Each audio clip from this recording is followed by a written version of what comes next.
नमस्कार, आप देख रहे हैं न्यूज़ 18। मैं हूं आपके साथ राहुल यादव। आज हमारे साथ भोजपुरी की ब्यूटीफुल एक्ट्रेस चांदनी सिंह मौजूद हैं, जिनसे हम उनके बारे में उनसे ही जानेंगे, उनके संघर्ष के से जुड़े सवाल करेंगे और उनके करियर से जुड़ी बातें उनसे ही जानेंगे। आज वो दिल्ली में मौजूद हैं, यहाँ पर अपनी अपकमिंग भोजपुरी फिल्म ससुरारी जिंदाबाद की शूटिंग कर रही हैं। इसमें वो अरविंद अकेला कल्लू जी के साथ नज़र आने वाली हैं। ऐसे में आइए उनसे मुखातिब होते हैं। स्वागत है आपका चांदनी सिंह जी न्यूज़ 18 पर। नमस्ते, प्रणाम। आप जो है कि वल्लभगढ़ में शूटिंग कर रही हैं, यहाँ पे अपकमिंग फिल्म भोजपुरी फिल्म है आपकी जो है ससुरारी जिंदाबाद। और इसके बाद शादी के बाद का सीक्वेंस जो है कि शूट कर रही हैं। इसमें आप अरविंद अकेला कल्लू जी की वाइफ का रोल प्ले कर रही हैं। तो आप रियल में वाइफ कब बनेंगी किसी की? अब ये तो नहीं पता, जब बनेंगे तो आप लोग को बताएंगे। तो आप जो है कि कई फिल्मों में पवन सिंह, खेसारी लाल यादव, रितेश पांडे जी के साथ आपकी केमिस्ट्री बहुत अच्छी जमती है। आपने उनके साथ कई फिल्मों में भी काम किया, जैसे महावर हो गई और एमएलए दर्जी हो गई, इन सब फिल्मों में काम किया है। ऐसा क्यों है कि आपके जो है कि उनके साथ केमिस्ट्री अच्छी है या फिर कुछ और बात है कि उनके साथ ज़्यादा फिल्में अरे नहीं नहीं, ऐसी बात नहीं है। उनके साथ डायरेक्टर प्रोड्यूसर साइन करते हैं तो अच्छे भी हैं, वो बहुत सपोर्ट करते हैं, तो काम करना अच्छा लगता है उनके साथ। और जो भी हम लोग फिल्म करते हैं तो सेट पे ऐसा नहीं लगता है कि नहीं वो इतने बड़े मतलब हीरो हैं। बहुत अच्छे से, बहुत नॉर्मली वो सीन कराते हैं। नहीं आता है तो उस चीज़ को समझाते हैं, तो ये बहुत अच्छी चीज़ है रितेश जी में। आपकी फिल्म का नाम है ससुरारी जिंदाबाद। ये ससुरारी जिंदाबाद क्यों नाम रखा है, क्या कॉन्सेप्ट है इसके पीछे का? ये तो हम नहीं बता सकते हैं पूरा, क्योंकि हमारे डायरेक्टर सर परमिशन नहीं दिए हैं। लेकिन घर वाली बाहर वाली ऐसा कुछ है इस फिल्म में, तो आप लोग इसके लिए आप लोग को थिएटर में जाना पड़ेगा और देखना पड़ेगा। अब हम अगर आपके करियर से जुड़ा सवाल करें तो आपने जो है कि 10+2 तक की एजुकेशन की है और आप जौनपुर से बिलोंग करती हैं, उत्तर प्रदेश के। तो आपको क्यों लगा कि आपको एक्टिंग में आना चाहिए, कोई और काम, या फिर आगे पढ़ाई को कंटिन्यू क्यों नहीं किया? नहीं, एक्टिंग में आना चाहिए ये तो मैं सोची नहीं थी, इत्तेफाक कह सकते हैं। मैं पटना गई थी ऐसे किसी काम से, तो वहाँ पे एक चैनल के माध्यम से 2-4 सॉन्ग कल्लू जी के साथ हमने किया और वो सब, और खेसारी जी के भी साथ किया। तो सॉन्ग अच्छे लगे लोगों को, पब्लिक अपना इतना प्यार आशीर्वाद दिया, जिसकी वजह से मुझे भी शौक़ हो गया कि नहीं करना चाहिए। लोगों का प्यार, जब हम एल्बम कर रहे हैं तो लोग हमें इतना प्यार दे रहे हैं, तो मुझे लगा शायद फिल्म भी करके ट्राई करें। और भगवान के दया से फिल्म अच्छे मिलने लगे हमें। तो पहली फिल्म या पहला म्यूजिक वीडियो आपने कब किया था? 17 में की थी मेरे ख्याल से, 17 या 18, हाँ 17 में किया था। उस नाम क्या है उसका? फिल्म था या म्यूजिक वीडियो? नहीं नहीं, म्यूजिक वीडियो था, खेसारी जी के साथ था। हाँ, पलंग करे चोए चोए जी। तो जो है कि आपने एजुकेशन को आगे कंटिन्यू क्यों नहीं किया? मेरा मन नहीं था। मतलब नहीं मन था, नहीं किए। जो है जौनपुर से मुंबई तक का जाना, और मिडिल क्लास फैमिली से जहाँ तक लगता है आप बिलोंग करती रही थी, तो जौनपुर से मुंबई तक का जाने का सफ़र आपका कैसा रहा? किस तरीके का संघर्ष आपने अभी तक किया? नहीं, ऐसा कुछ संघर्ष बहुत कठिन ऐसा कुछ नहीं रहा। भैया लोग हमारे, मम्मी भैया भाभी बहुत सपोर्ट रहा, फैमिली सपोर्ट बहुत रहा मुझे। और भैया और भाई लोग रहते हैं मुंबई में, तो आना जाना रहता है। तो इस दौरान आपने जो है कि कास्टिंग काउच के जैसी समस्या का सामना किया, क्योंकि बड़ी प्रॉब्लम रही है कास्टिंग काउच की वजह से, कई एक्ट्रेसेस को ही फेस करना पड़ा। क्या आपने कभी फेस किया है? नहीं नहीं, मुझे बहुत ज़्यादा लोगों से बात करना, और मेरे पास तो फालतू कॉल भी नहीं आते हैं। बिल्कुल कंफर्म रहता है कि हाँ, मैं तो मीटिंग में भी बहुत कम जाती हूँ, ना के बराबर जाती हूँ। मुझे ऐसा लगता है कि लोग देख रहे हैं। आजकल यूट्यूब ऐसी चीज़ है कि लोग देख रहे हैं। जो घड़ी घड़ी मीटिंग के लिए बुलाते हैं तो उनको काम नहीं करना होता है, बकवास करना होता है। तो इतने से ही समझ जाना चाहिए कि जो काम देने वाले हैं वो फ़ोन पे ही क्लियर कर लेंगे। तो इसलिए मेरे साथ तो ऐसा कभी कुछ हुआ नहीं। भोजपुरी में एक सबसे बड़ा जो मुद्दा रहा है वो भोजपुरी में अश्लीलता का मुद्दा हमेशा रहा है। तो जब आपने भोजपुरी में आने का फैसला किया, जब आपने भोजपुरी में काम किया, तो परिवार वालों का कैसा रिएक्शन रहा था? क्या उन्होंने परमिशन दे दी थी आसानी से, या फिर उसमें उसमें भी जद्दोजहद करनी पड़ी? नहीं नहीं, ऐसा कुछ नहीं था। हाँ, फैमिली में मतलब शुरू से बचपन से ही हम खुद भी जीन्स भी नहीं पहने थे। इंडस्ट्रीज़ में आई तो मैं जीन्स पहनना जानी। शुरू से सलवार सूट साड़ी, मतलब जो गांव में लड़कियां कैसे रहते हैं बस वैसे ही हम लोग रहते थे। तो जीन्स वगैरह पहनी हूँ, लेकिन फिल्मों में भी बहुत कम पहनती हूँ। और अभी स्टार्टिंग जब आई थी, फिल्म कर रही थी, तो एक दो फिल्में पहनी भी, जिसकी वजह से मम्मी मेरी बहुत डांटी। भैया लोग का तो सपोर्ट रहा मम्मी को समझाने में कि हाँ ठीक है थोड़ा बहुत चलता है, लेकिन मम्मी का तो बिल्कुल है नहीं चलता है, नहीं पहनना है। तो ऐसा कुछ, और असली में मुझे लगता है भोजपुरी में तो मुझे नहीं दिखता है, सबका नज़रिया अलग अलग है। हिंदी में ज़्यादा मुझे लगता है, यहाँ शब्दों के माध्यम से डबल मीनिंग में गाने जो आजकल चल रहे हैं उसकी वजह से लोग बोलते होंगे। नहीं तो यहाँ पे तो साड़ी सूट वेस्टर्न भी पहनते, तो इस टाइप का नहीं पहनते हैं। जो भी हमारी हीरोइन है कोई ऐसा तो ड्रेस नहीं पहनती है। क्या आपको लगता है कि जो है कि द्विभाषी शब्दों का इस्तेमाल फिल्मों या म्यूजिक वीडियोस वगैरह में करने चाहिए? नहीं करना चाहिए, लेकिन क्या करें, मजबूर हैं लोग, वही सब चल ही रहा है। तो हमारे सिंगर भी जो भी गा रहे हैं उनकी भी गलती नहीं है। अभी हम लोगों ने बहुत सारी सॉन्ग किए हैं, जैसे आपने खुद भी देखा महावर फिल्म, आपसे ही मुझे पता चला कि आप भी उस फिल्म को जानते हैं। तो महावर फिल्म में बहुत अच्छे अच्छे सॉन्ग हैं, एमएलए दर्जी में अच्छे अच्छे सॉन्ग हैं। तो उस चीज़ को भी आप लोग बढ़ावा देंगे, पब्लिक देखेगी, तो हम लोगों को भी लगेगा कि हम लोग को ऐसा बनाना चाहिए। जब आप लोग ही गंदा चीज़ ढूंढेंगे तो हम लोग देंगे ही फिर। जो भी कोई भी हो, सबको अपना दुकान चलाना है ना। जी। जैसा कि अभी आपने बताया कि बोल्ड जो जीन्स आपने पहली बार पहनी थी तो मम्मी को बड़ी आपत्ति हुई थी, तो अगर जो बोल्ड सीन वगैरह भी कुछ कुछ फिल्मों में होते हैं, कुछ गानों में भी होते हैं, तो उसको कैसे मैनेज कर पाती हूँ? नहीं, मैं ज़्यादा ऐसा कुछ करती ही नहीं हूँ, बहुत कम करती हूँ। मतलब कम क्या, ना के बराबर करती हूँ। वही कम को कैसे मैनेज करती हैं? तो परिवार में फिर ऑब्जेक्शन तो उठता ही लेकिन होगा। अभी हाँ उठता है, लेकिन अभी मुझे नहीं लगता कि अभी कोई फिल्म ऐसा है जिसमें ये सब चीज़ें हो रही हैं। ऐसा कुछ नहीं, अभी जो भी फिल्म बन रही है पारिवारिक, जैसे ये ससुराली जिंदाबाद है, बहुत प्यारी और बहुत ही फैमिलियर फिल्म है। इसमें हंसी भी आएगी, इमोशन भी है, सब चीज़ें हैं। तो अभी कोई भी फिल्म ऐसी नहीं बन रही है जिसमें बहुत गंदगी, पहले क्या हुआ मुझे नहीं पता, अभी हम आए तो मुझे भी ऐसा कुछ देखने को नहीं मिलता है। आप जो है कि वेब सीरीज़ का प्रचलन इस समय तेज़ी से है, भोजपुरी में भी शुरू हो गया है, तो आप जो है कि वेब सीरीज़ का हिस्सा बनना चाहेंगे? हाँ, अच्छा वेब सीरीज़ होगा तो ज़रूर बनना चाहेंगे, लेकिन वेब सीरीज़ के लिए मुझे ऑफ़र तो आते रहते हैं, बट अभी माइंड सेट नहीं है वेब सीरीज़ के लिए। कुछ अच्छा होगा, पारिवारिक होगा तो ज़रूर करेंगे। पारिवारिक वेब सीरीज़ आप करना चाहती हैं। आपने जो है कि म्यूज़िक वीडियो फिल्मों में कई काम किया, आपकी इस दौरान जो पहली इनकम रही होगी वो क्या रही थी? पहली इनकम आपने कैसे, फिल्मों से, म्यूज़िक वीडियो से की थी, या फिर किसी और तरीके से? स्टूडेंट लाइफ में भी होता है, कई लोग पार्ट टाइम उसमें काम करते हैं, या फिर कैसे जो है कि करते हैं, लेकिन आपका जो उस दौरान रहा होगा पहली इनकम वो क्या रही थी? नहीं, ऐसे भी मैं जॉब तो करती ही थी पहले। मतलब सोनभद्र में मेरे पापा सर्विस करते थे, रेणुकूट सोनभद्र में। तो वहाँ पे जॉब वगैरह तो रहा है मेरा, कुछ ना कुछ काम करती रहती क्या हूँ। करते थे आप? ये तो ऐसे ही मम्मी लोग हैं तो पार्लर था मामी जी का, तो वहाँ पे भी पार्लर में भी काम करती थी। तो आप ब्यूटी एक्सपर्ट भी हैं? ना, पार्लर जैसे घर जो एक लड़की को आना चाहिए, वो मेरी मम्मी का कहना होता था कि मेरी लड़की को सब आना चाहिए। तो मुझे सिलाई छोड़ के मेहंदी लगाना, पार्लर का काम जो भी है सब आता है, खाना बनाना, सिलाई छोड़ के। सिलाई आती है बट उतनी अच्छी नहीं आती है। तो पहली सैलरी आप कितनी रही होगी आपकी, जो पहली इनकम आपने कमाई होगी, क्योंकि बड़ा खास होता है सबके जीवन में पहली इनकम उसकी? मेरी पहली इनकम, मुझे जो ज़्यादा अच्छा लगा था वो मेरी एक फ़िल्म थी बद्रीनाथ। वो फ़िल्म से जब मुझे मिला था तो वो एक अच्छा अमाउंट मिला था, तो मुझे ज़्यादा खुशी हुई थी।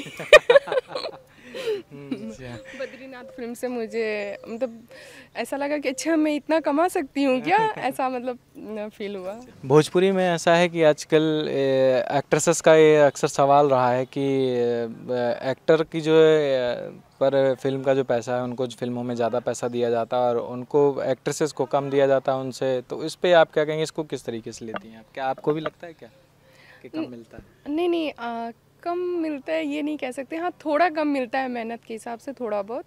लेकिन हीरो लोग ज़्यादा काम करते हैं हम लोग से। हम लोग तो करते ही हैं, जो लड़कियां हैं सभी हीरोइन काम करती हैं, लेकिन हीरो के सर पे पूरी फिल्म रहती है।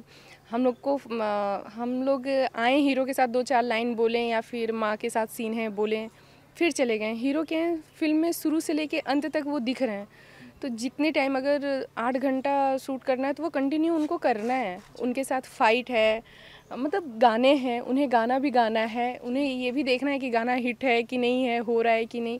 तो मेहनत हमसे ज़्यादा तो उनकी है ही।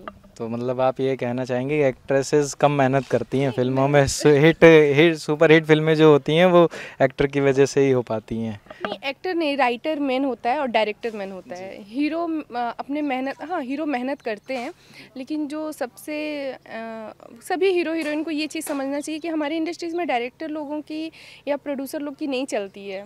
ये बहुत मतलब दुख की बात है, इस चीज़ को कह सकते हैं। किसकी चलती है? मतलब हीरो की ज़्यादा चलती है, ये तो है, थोड़ा ज़्यादा नहीं, लेकिन अभी मतलब पहले से अभी तो सुधार आ गई है इस चीज़ों में कि अभी प्रोड्यूसर डायरेक्टर बोलते हैं कि नहीं, हमें जो पसंद है हमारे कैरेक्टर में जो जा रही हैं हम उन्हीं को ही लेंगे। तो इस सब चीज़ों में हीरो लोग को इंटरफेयर नहीं करना चाहिए और हीरोइन को भी इंटरफेयर नहीं करना चाहिए, कौन रहेगा कौन नहीं रहेगा। ये सिर्फ राइट बनता है डायरेक्टर, प्रोड्यूसर और राइटर को। फिल्मों में आपने कहा कि एक्टर वगैरह जो है एक्शन करते हैं, पूरी फिल्मों में रहते हैं, एंड तक रहते हैं, उनको पूरा उनके ऊपर पूरी जिम्मेदारी रहती है। तो आजकल तो देख रहे हैं कि फिल्मों में जो है एक्ट्रेस भी फाइटिंग सीन कर रही हैं और एंड तक वो भी टिके रहने की पूरी पूरी कोशिश उनकी भी की जाती है। नहीं नहीं, वो तो वैसी फिल्म तो मैं खुद भी कर रही हूँ, बहुत सारी फिल्में मैं कर रही हूँ जिसमें हीरो का बहुत ज़्यादा काम नहीं है, लड़की का ही काम है, तो उसमें बजट मिलता है। उसमें बजट मिलता है, प्रोड्यूसर को इसमें दोष नहीं दे सकते, उन सब चीज़ों में मिलता है। लेकिन जिस फिल्म में हीरो हैं काम कर रहे हैं, तो अभी आप भी कोई भी फिल्म देखने जाते हैं तो आपका क्या रहता है, आप पहले यही पूछते हैं ना, अरे किस हीरो की फिल्म लगी है। आपने कभी ये नहीं सोचा होगा कि या पूछा नहीं होगा अरे किस हीरोइन की फिल्म लगी है, आपने पूछा है कभी? मैंने पूछा है कि हीरोइन नहीं पूछा होगा पहले? हीरोइन भी पूछा है मैंने। अच्छा, तो फिर कुछ फिल्में सेलेक्ट करता हूँ हीरोइन के उस पे। हाँ, तो 100 में से 1-2 आप जैसे होंगे, फिर तो ये हम लोग के लिए अच्छी बात है। लेकिन जो सच्चाई है वो यही है कि मैं खुद भी पहले पूछती हूँ किस हीरो की फिल्म लगी है। हाँ, तो मुझे ऐसा लगता है कि हीरो के सर पे भार तो रहता है, क्योंकि फिल्म हिट होती है तो भी बोलते हैं अरे किसकी फिल्म थी, खेसारी, पवन, कल्लू, इन लोगों की थी। मतलब ऐसा लोग बोलते हैं कि अरे हाँ पवन जी की फिल्म थी, खेसारी जी की फिल्म थी, या कल्लू जी की फिल्म थी, रितेश जी की फिल्म थी। ये कोई नहीं बोलता कि उस फिल्म में हीरोइन कौन थी, जो भी एक्ट्रेस हैं वो लोग थी, ऐसा नहीं पूछते। तो हीरो के ऊपर थोड़ा भार तो रहता ही। वो फ्लॉप होता है तो भी उनको झेलना पड़ता है, हिट होता है तो उनको खुशी मिलती है। आप भी जो है और एक्ट्रेसेस की तरह फिल्म में एक्शन सीक्वेंस करना चाहती हैं? ऑफ़र तो बहुत आते हैं मुझे, बट अभी मेरा मूड नहीं करता है मुझे। ऐसा क्यों है, आपका मूड नहीं करता, भरोसा नहीं है या फिर? मतलब हमें ऐसा लगता है इंसान को बनावटी ज़िंदगी नहीं जीना चाहिए, चाहे वो रियल हो चाहे वो रील हो। हम जैसे हैं हमें वैसे ही काम मिले तो वो ज़्यादा अच्छा है। जैसे कि हम फैमिली में बचपन से घर में परिवार में रहे हैं, तो घर पारिवारिक फिल्म हमें मिलता है तो मैं बहुत कंफर्टेबल काम करती हूँ, मुझे टेंशन नहीं होता है। और कुछ ऐसा सीन मिल जाता है कि प्यार वाला भी मिलता है ना, कि लव है तो हीरो को ऐसे ऐसे बोलना है, तो बड़ा नर्वस होती हूँ फिर। खैर इस सब चीज़ों में कल्लू जी बहुत सपोर्ट करते हैं मुझे, मतलब बहुत ज़्यादा कल्लू जी का सपोर्ट रहता है। उनके साथ काम करके मुझे प्रॉब्लम नहीं होती है कि कैसे बोलना है क्या नहीं, क्योंकि वो बहुत नॉर्मल कर देते हैं सीन को कि हाँ कैसे हम लोग कर सकते हैं। तो मुझे पारिवारिक फिल्म मिलता है तो मुझे बहुत अच्छा रहता है। ऐसा लड़ाई झगड़ा करना ये वो तो मैं रियल में भी नहीं करती हूँ, तो रील में कैसे कर पाऊँगी।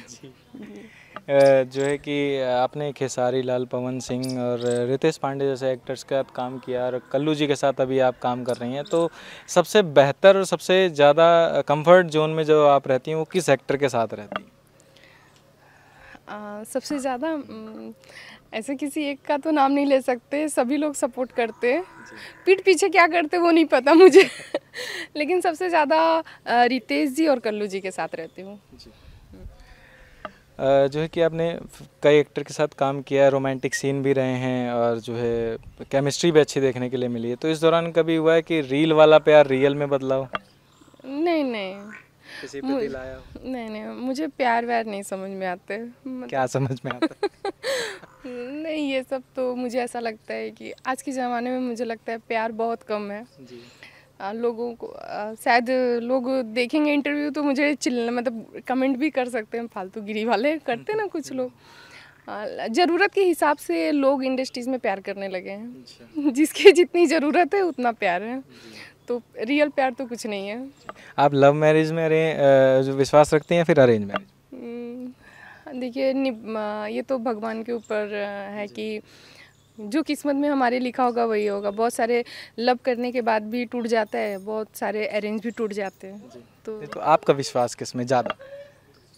अगर आपके सामने ऑप्शन रखा जाए कि घर वाले ऑप्शन रख दे कि भाई आप अरेंज कर लो चाहे लव कर लो, अगर ऑप्शन देंगे तो आप ज़्यादा प्रेफरेंस किसको कोई देंगे? पसंद होगा तब तो मैं कहूँगी हाँ ठीक है मम्मी आप एक बार देख लो, और अगर नहीं पसंद होगा तो फिर जो इन लोग को समझ में आए फैमिली को वही अच्छा है, क्योंकि फैमिली का खुश होना बहुत ज़्यादा ज़रूरी है। क्योंकि हम अपने से कहीं भी कर लेंगे तो अगर कोई भी प्रॉब्लम होगी तो हम अकेले फेस करेंगे, और ऐसे फैमिली रहेगी तो सभी परिवार वाले मिलके उसको करेंगे।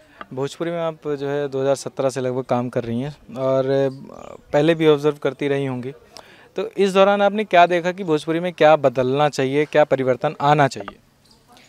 ये कि हीरो लोग को हीरोइन के लिए इंटरफेयर नहीं करना चाहिए कि इसको लो उसको लो, ये करो वो करो, ये चीज़ तो चेंज करना चाहिए। ये केवल डायरेक्टर, प्रोड्यूसर और राइटर का हक है और उन्हीं को ही होना चाहिए।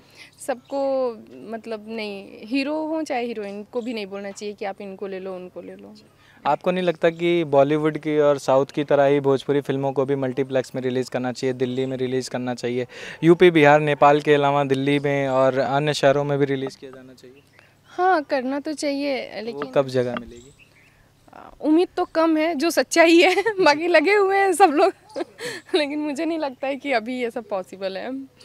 हाँ, क्योंकि उसके लिए इतना हम लोग लाइव आते हैं, इतना ज़्यादा इजीली किसी की भी शादी में जाके इन्वॉल्व हो जाना, किसी छोटे छोटे बर्थडे में, मतलब कुछ भी कहीं भी चले जाना, तो फिर पब्लिक भी हर रोज़ एक ही इंसान को कितना देखेगा। अभी हम लोग एक ही जगह शूट करेंगे और 1 महीना करेंगे, तो स्टार्टिंग जिस दिन हम लोग करेंगे 10 लोग आएंगे, 20 लोग आएंगे, दूसरे दिन भी आएंगे, फिर 10 दिन के बाद वो कम होते रहेंगे। तो जितना कम दिखें तो अच्छा है। एक और सवाल ये रहा है कि भोजपुरी में अक्सर देखा है, एक्ट्रेसेस ने ये भी सवाल उठाया कई बार कि हर एक्टर की अपनी एक्ट्रेस है, तो इस पे आप क्या कहना चाहेंगे? तो उससे तो ये होता है ना कि नए नए जो न्यू कमर्स आ रहे हैं उनको तो मौका ही नहीं मिलेगा, नई एक्ट्रेसेस को मौका ही नहीं मिलेगा, तो क्या आपको लगता है कि सच में ऐसा है? तो वही मैं बोल रही हूँ ना, इन सब चीज़ों के लिए डायरेक्टर और प्रोड्यूसर को ही एक्शन लेना चाहिए कि ये सब चीज़ें ना हो। कि अभी आज हमारा किसी हीरोइन से पट रहा है या किसी हीरो से पट रहा है तो हम उसके साथ कंटिन्यू 10 करते हैं और फिर ये भी फैला देते हैं कि नहीं हम इसके साथ अब काम नहीं करेंगे, लेकिन कट टू किसी रीज़न से पहली वाली सेट हो गई या सही हो गया तो फिर उसके साथ कंटिन्यू उसकी तारीफ़ करना, तो ये सब गलत है। या तो किसी की बुराई नहीं करो और मतलब बोलते हैं ना, थूक दो तो चाटो मत, या तो थूको मत या तो चाटो मत। आज जो है सोशल मीडिया पे एक ट्रेंड चल रहा है फिल्मों को बॉयकॉट कर देने का, तो इससे जो है फिल्मों के रिवेन्यू पे, बॉक्स ऑफिस पे बड़ा प्रभाव पड़ रहा है। जो फिल्में हैं आजकल बॉलीवुड की रिलीज़ हो रही हैं, आजकल बॉलीवुड का भी थोड़ा दबदबा कम बॉक्स ऑफिस वगैरह पे, इसका एक वजह मानी जा रही है कि सोशल मीडिया पर लोग बॉयकॉट कर दे रहे हैं फिल्मों को, इससे काफ़ी प्रभाव पड़ रहा है। तो इस पर आप क्या कहना चाहेंगे? क्या बॉयकॉट को रोका कैसे जाए या फिर उसको कंट्रोल में कैसे किया जाए कि फिल्में फिर से रास्ते पर आ सके और अच्छा बॉक्स ऑफिस कर सके? इन सब चीज़ों को सोचने के लिए हमारे इंडस्ट्री में बहुत दिग्गज लोग हैं तो वही लोग सोचे, हम क्या कर सकते हैं उसके लिए। मैं अपने आखिरी सवाल के साथ आपका जो है इंटरव्यू समाप्त करूँगा। जो है कि साउथ फिल्में आजकल बड़ा ऊपर जा रही हैं, तो भोजपुरी और वो भी साउथ है, रीजनल है, तो फिल्में अच्छा प्रदर्शन कर रही हैं, अपनी भोजपुरी की फिल्में कब उस स्तर पर पहुंचेंगी? इन सब चीज़ों के लिए सभी टीम को मिलके मेहनत करना पड़ेगा, तभी ये सब पॉसिबल है। एक दूसरे को मतलब सपोर्ट करना पड़ेगा। और अंत में आप अपने दर्शकों, अपने फैन से और हमारे दर्शकों से क्या कहना चाहेंगे? मैं ये कहना चाहूँगी, मेरी बहुत ही प्यारी फिल्म कटान हिंदी मूवी है और अक्टूबर में, डेट फाइनल नहीं है लेकिन अक्टूबर में आ जाएगा, रिलीज़ हो जाएगा। तो सो प्लीज़ आप लोग उस फिल्म को अपना ढेर सारा प्यार और आशीर्वाद दीजिए, क्योंकि वो बहुत ही प्यारी फिल्म है। और मेरी ऐसी फिल्म है कि अभी तक मैं ऐसी फिल्म की हूँ, दूसरों का तो मुझे नहीं पता, जिसमें मैं मेकअप हेयर की ही नहीं हूँ। मतलब मैं एक हफ्ते तक मुझे हेयर वॉश ही नहीं करना था। हाँ, मतलब मना था कि नहीं, हेयर गंदा ही दिखाना था उनको। तो एक हफ्ते तक हेयर वॉश नहीं, कोई मेकअप नहीं, मतलब उस फिल्म में ना मेकअप ना हेयर, कुछ भी नहीं था। तो प्लीज़, और उस फिल्म के लिए मैं बहुत मेहनत की हूँ। तो प्लीज़ आप लोग उस फिल्म को एक बार ज़रूर देखिएगा, फिर बताइएगा वो फिल्म आप लोग को कैसी लगी। धन्यवाद चांदनी जी, आपने न्यूज़ 18 हिंदी को अपना शूटिंग से वक्त निकाल करके कीमती वक्त दिया आपने हमारे चैनल को, इसके लिए बहुत बहुत शुक्रिया आपका। तो इसी तरह आपने अभी जाना चांदनी सिंह जी से उनके बारे में, और उनकी फ़िल्मों के बारे में भी आपने सुना। ऐसे ही आप भोजपुरी स्टार्स के बारे में जानने के लिए हमसे कनेक्ट रहिए। हमारे फेसबुक पेज, यूट्यूब चैनल को सब्सक्राइब करें, यूट्यूब पेज को लाइक करें, हमें फॉलो करें। बहुत बहुत धन्यवाद।